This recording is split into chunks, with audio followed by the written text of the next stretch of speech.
Hi, I'm Bette Hochberger, CPA, CGMA, and we're getting close to the end of 2018, so I figured it's a good time to start talking about 1099 forms. There are a lot of different kinds of 1099s, but for small businesses, usually the one you're concerned with is a 1099 miscellaneous. Now, in recent years, the IRS has really been cracking down on these forms, and the reason is because their matching system lets them track who isn't paying taxes if they're being paid under the table. So it's becoming more important that businesses take a look at these forms, take a look at these vendors, and see what their filing requirements are. So the first objection I usually get to filing 1099s from business owners is I don't use subcontractors. And that's kind of a misconception as to who needs to receive a 1099. It's not just subcontractors. It's really any vendor that you pay over $600 and is a certain entity type. So if you're using someone who's a sole proprietor and you pay them over $600 during the year, they would need to receive a 1099. If you have a vendor that's a partnership, and you pay them more than $600 during the year, you would have to give them a 1099.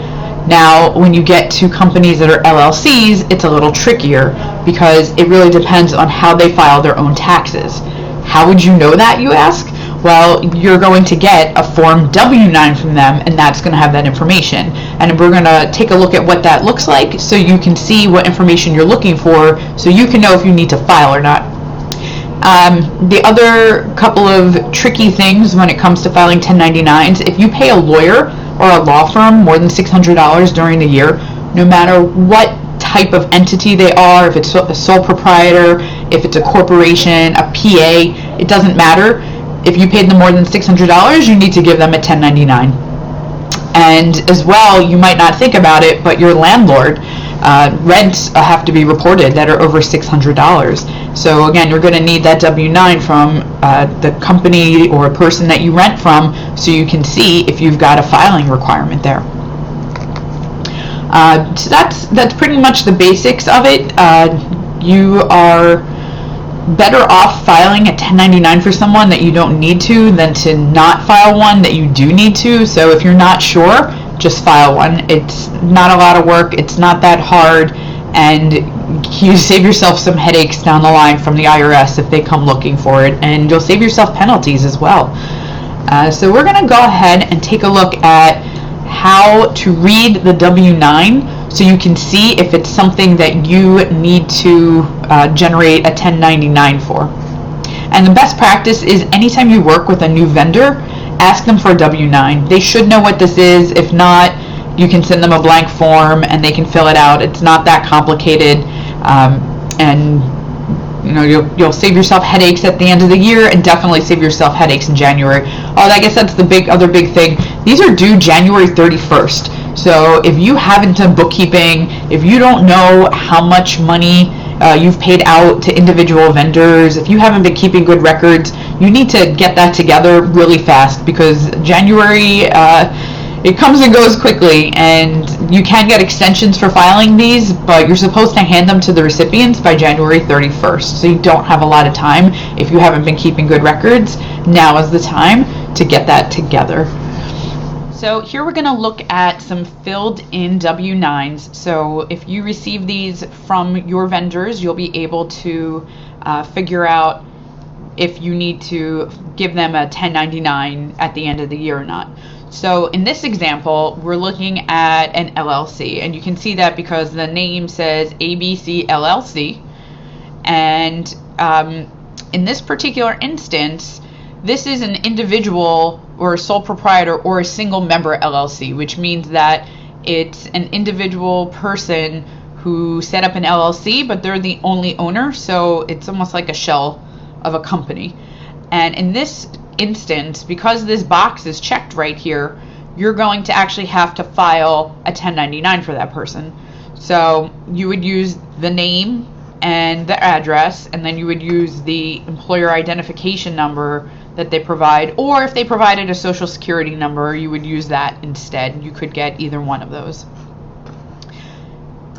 Now in this example, it's an LLC, as you can see by the name XYZ LLC, but here they checked a different box. They checked the limited liability company, and it says enter tax classification. Earlier I said you would need to determine if you have to give them a 1099 based on how they filed their taxes, and this is what I was talking about. So if there was a C, it would be a C corporation, an S, it would be an S corporation, and for either of those you would not, I repeat, would not need to file a 1099. It's only if they choose to file as a partnership and be taxed as a partnership, and they have to put that indication here.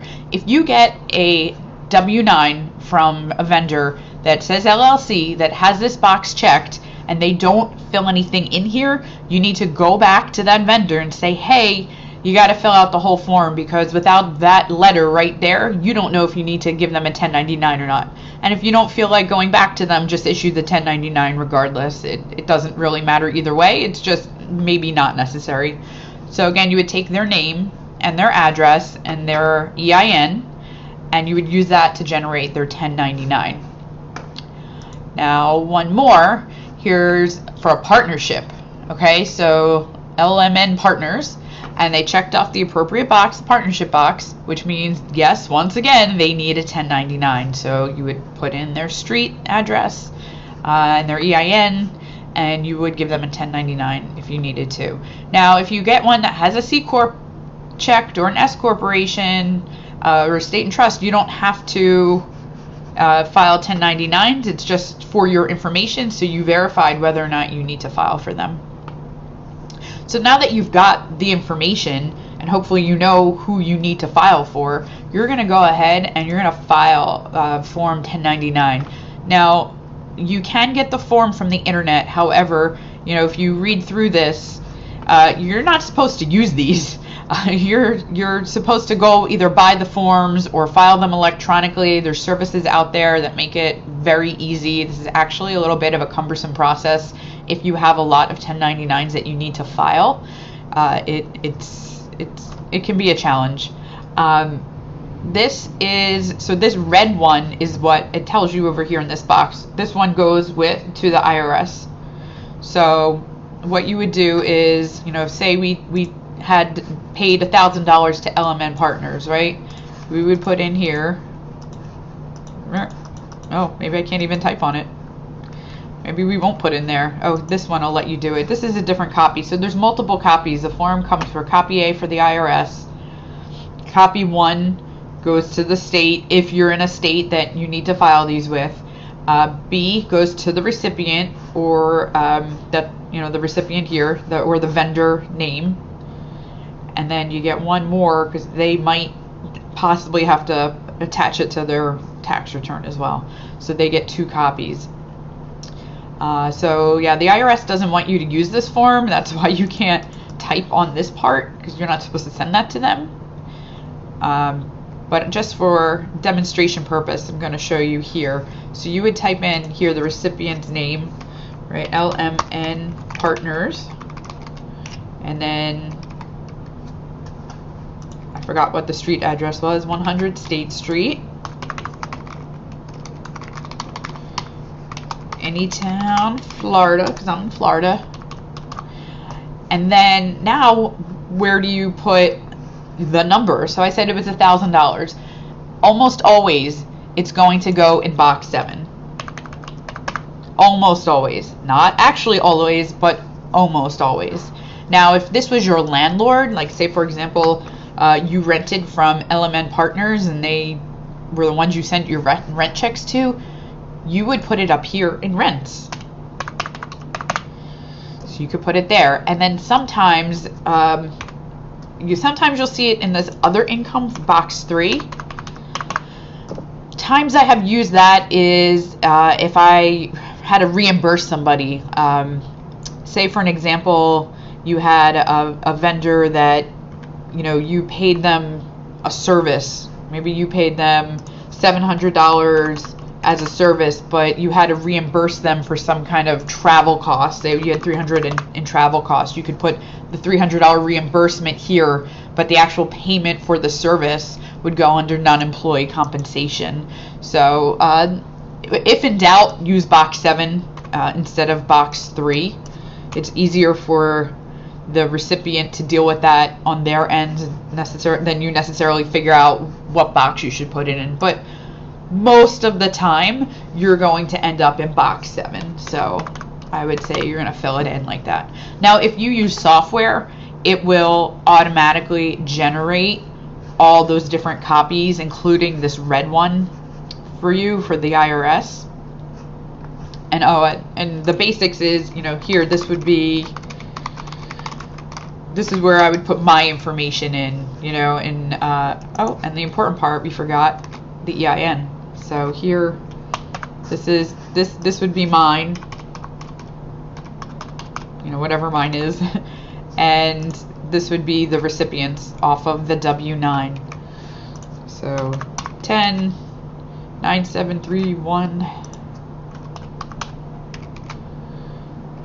684. Yep, wherever it was, 684. And then once you have all of them put together, the next piece is, so see it says here, file with form 1096. The 1096 is actually a summary form that adds up all of the 1099s that you're filing. So I didn't pre-pull that up, but we can go get that one. And again, if you use software, you're not doing any of this. You know, this would all be handled. The software would generate it for you or electronically file it. And now this is another red form that you're not supposed to print and use off the internet. You're supposed to go to like a Staples or office supply place and buy them pre-printed and either handwrite it. Sometimes they have software that you can use that will fill it out for you. That software is not so easy to use. I use Track 1099 for my firm. It's pretty straightforward. You basically fill everything in, they'll mail it for you, they'll electronically file it for you. But this is a summary transmittal form, and you would go through and add up all of your 1099s, and you know, you would put the total number of forms here in this box, and then the total dollar amount that you're reporting on all those box 7s and 1s and 3s you would put here, and then you would check the appropriate box. Now the thing that's important here, you know, there's a lot of different 1099s. We are only talking about 1099 miscellaneous. So if you also need to file a 1099 int, which is for interest, or div for dividends, you would have to do a separate form, or 1099A. Anything that you had to file separately, you would need a separate 1096 form for that. But save yourself a lot of time. It's 2018 right now. We have lots of internet options that make this much faster than trying to print it and do it manually. I really don't suggest that. But I do suggest you make sure you figure out if you need to file 1099s and get the information, the sooner the better, so that you can file everything on time and avoid all those unnecessary penalties, so you don't have the IRS on your back and you're not wasting money on penalties.